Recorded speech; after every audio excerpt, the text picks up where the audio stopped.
নমস্কার, সুভদ্রা রান্নাঘরে আমার সকল দর্শক বন্ধুকে জানাই স্বাগত। আমি শিউলি। আজকে আমি আবার একটা নতুন রেসিপি নিয়ে এসেছি। আজকে তোমাদের আমি বানিয়ে দেখাবো ওটসের স্মুদি বানাবো। তার জন্য আমি ওটস নিয়ে নিচ্ছি। 2 চামচ ওটস নিয়ে নিলাম, 2 চামচ ওটস নিয়ে নিলাম। এবারে আমি ওটসটা গ্রাইন্ডারে নিয়ে নিয়েছি একেবারে, আর কয়েকটা কাঠবাদাম নিয়ে নিয়েছি। এগুলো একসাথে আমি গুঁড়ো করে নেবো ভালো করে। আমার গুঁড়ো হয়ে গেছে। তোমার ওটসটা একদম গুঁড়ো রেডি হয়ে গেছে, ওটস আর কাঠবাদামটা। এবারে আমি ওর মধ্যে কয়েকটা খেজুর দিয়ে দিচ্ছি, আটি ছাড়িয়ে রেখেছি খেজুর, আর কতগুলো কলা দিয়ে দিলাম, 2টো কলা, আর একটু দুধ দিয়ে এটাকে আমি ভালো করে গ্রাইন্ডারে পেস্ট করে নেব।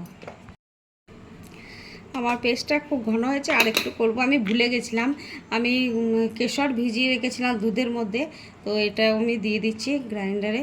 আর একটু দুধ দিয়ে দিচ্ছি, বাটিটা ধুয়ে, কেশরের বাটিটা ধুয়ে। তো আর একবার আমি ঘুরিয়ে নেবো এটা।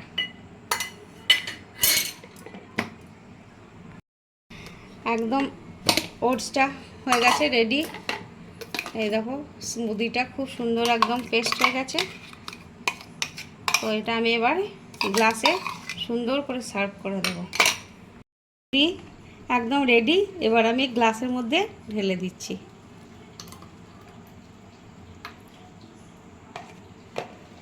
তো গ্লাসে দিয়ে দিলাম। এবার উপর থেকে একটু আমি বাদাম দিয়ে দিচ্ছি, আর একটু কেশর দিয়ে দিচ্ছি।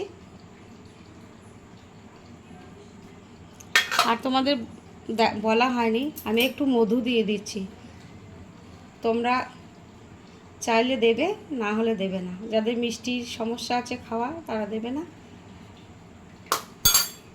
আর একটা খেজুর দিয়ে দিলাম। ব্যাস, এই আমার রেডি স্মুদি, ওটসের স্মুদি রেডি এবং সার্ভ। তোমরা এভাবে বানাবে, বানিয়ে অবশ্যই খাবে। খেয়ে আমাকে কমেন্ট করে জানাবে কেমন হয়েছে। প্রচণ্ড হেলদি খাবার একটা।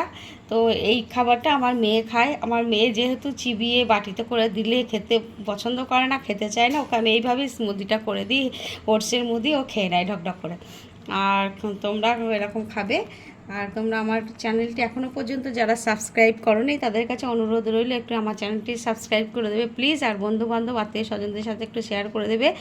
আর তোমরা সবাই ভালো থাকবে। তোমাদের সকলকে অসংখ্য অসংখ্য ধন্যবাদ। নমস্কার।